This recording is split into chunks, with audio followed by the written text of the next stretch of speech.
DMHO garu, can you give your report? Status. So 133లో 130 implement అయిపోయింది.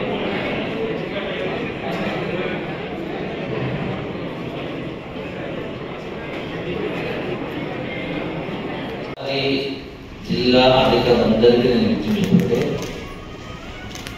ప్రజాపాలన గౌరవ ముఖ్యమంత్రి రేవంత్ రెడ్డి గారి నాయకత్వాన ప్రజాపాలన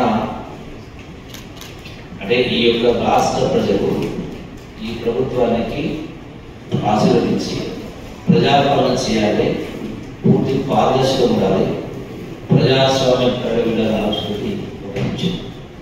దీన్ని మనం ఈ వచ్చేటువంటి 4 సంవత్సరాల కాలంలో పూర్తిగా మార్పు కనపడాలి, పరిపాలనలో కొట్టొచ్చినట్టుగా మార్పు కనపడాలి, ప్రజలందరూ కూడా శభాషణ పద్ధతి రావాలి అది మా యొక్క ఆకాంక్ష. సో దానికి మీ అందరి సహాయ సహకారం అందించాలి. So that is our wish. I hope your wish also is the same. Okay? So with that, let's go to the subject.